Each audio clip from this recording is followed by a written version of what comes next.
कुमाराकोम की रहस्यमयी झील। साल 2019 की बात है। दिल्ली से आयुष और उसकी पत्नी नेहा शादी की 5वीं सालगिरह पर केरल घूमने आए थे।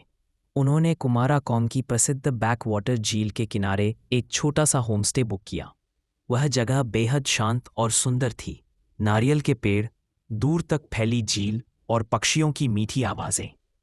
पहली रात सब कुछ सामान्य था, लेकिन दूसरे दिन रात को झील से किसी औरत की गाने की आवाज़ आने लगी। आवाज़ इतनी मधुर और उदास थी कि नेहा खिड़की के पास जाकर सुनने लगी। तभी अचानक झील के बीच में एक सफ़ेद साड़ी पहने औरत दिखाई दी, झील पर तैरती हुई, बिना नाव के।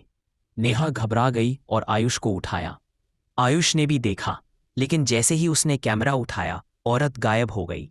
उन्होंने होमस्टे के मालिक अम्मा से पूछा तो वह थोड़ी हिचकिचाई, लेकिन फिर बोली, उसका नाम मीरा था। झील के किनारे उसका घर था, लेकिन उसके पति ने धोखा दिया और वो दुख में डूबकर झील में कूद गई।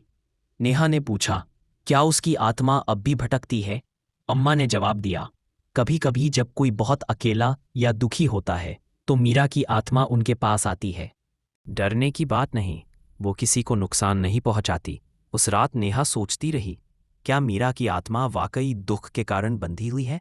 अगली सुबह वह झील के किनारे एक सफ़ेद फूल लेकर गई और झील में छोड़ दिया। तभी हल्की सी हवा चली और नेहा को लगा जैसे किसी ने धन्यवाद कहा हो। ट्रिप खत्म होने के बाद भी नेहा उस रात को नहीं भूल सकी।